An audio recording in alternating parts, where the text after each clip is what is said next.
I'm not someone who got infected because I didn't know anything about HIV. When it first hit the headlines, I was working for a national newspaper, so there were lots of discussions. I also knew people who were being affected through the gay friends that I had. Before I went to Botswana to work, someone asked me if I was frightened of AIDS, and I said, why would I be frightened? Part of my work in Botswana was actually teaching young people about the virus and how to protect themselves. I was working as a teacher in a school in London. I decided to go back out to see my boyfriend in Botswana for the summer. I had had a HIV test as part of my medical when I'd come back from Africa, so I know exactly when I became infected, which is quite unusual, really. My boyfriend told me that he was negative because some months earlier he had given a blood transfusion to a relative. So it was fair enough for him to assume that he was negative because they'd taken his blood. But I suspect that his relative was also HIV positive, so the hospital thought it didn't really matter. It was actually in Angola that I was with my boyfriend when I fell ill, and then we were going to South Africa after that. And the doctor in South Africa just said, I'm very sorry, didn't expect to have to tell you this, but you're HIV positive. He suggested to go back to the UK. I saw a very good consultant.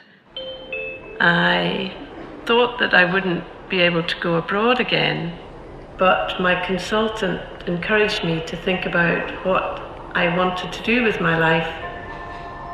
One of the first things that had come into my head was, I'm not going to waste the rest of my life. I'm going to do something a bit meaningful with it. The thing I didn't put into the picture was that I didn't know that treatment was going to extend my life so much as it has. I applied for VSO in Cambodia. I had to choose my country very carefully because lots of countries don't allow you in without an HIV test. I ended up doing the most worthwhile, rewarding job of my life.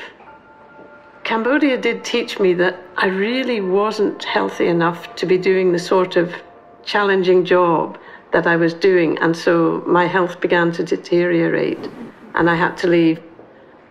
I could have come back to London, but I decided I would go to Edinburgh. I wasn't very well when I first came to Edinburgh. I didn't have any friends here and I really had no income. But what I did have was Waverley Care. I joined a fantastic women's group and we support each other.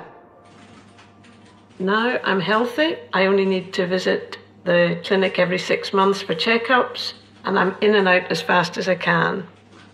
I have had some bad experience too. I got a job, and during my probationary period, I revealed my status.